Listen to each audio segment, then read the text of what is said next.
Morning mga boss, kamusta kayo? And solid followers and viewers natin. Ngayon lang ulit tayo nakapag-vlog sa sobrang busy ng ambisyosong magsasaka.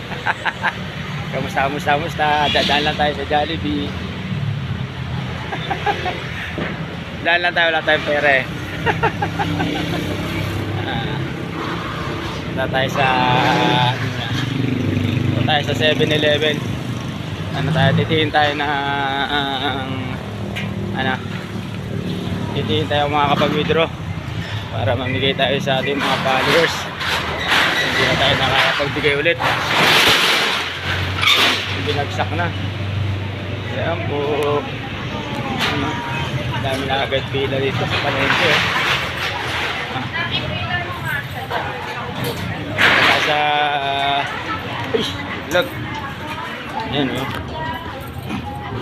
Pupunta tayo sa 7-Eleven. I-withdraw tayo ng pera para mamigay tayo ulit ng kaunting tulong para swertein lalo tayo sa buhay. Mamigay tayo sa mga nangangailangan. Punta tayo din yun mga boss. At ang tagal tayong hindi nakakapag-upload at nakapag-vlog at hindi nakatulong sa ating mga followers, kaya start na tayo ulit. Nabisya tayo ng mga ilang araw. Nagpunta ako doon sa aking farm, gawa ng araw na ng taniman, kaya focus muna ako ng mga isang linggo doon ngayon. Nag-focus tayo ng isang linggo mga boss. Kaya eto, balik na naman tayo ulit sa pag-vlog.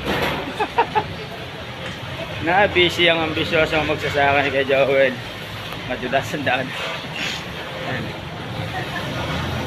Ay. At namiss tayo ng ating mga followers na tinutulungan. Kaya balik na tayo ulit. Magbalik. Vlog na ulit tayo. Para marami tayong mga tulungan mga kababayan natin.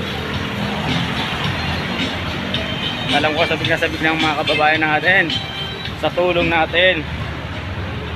Para sa inyo to mga solid followers and viewers ko ang pag-vlog ko, para rin marami tayong matulungan ng mga mahiya. Good morning kuya. Mag-vlog na tayo ng guard shout out sa'yo. Siplado yung yung duty guard ng 7-Eleven at wala pa tayong bigay eh. Mamaya tayo bibigay.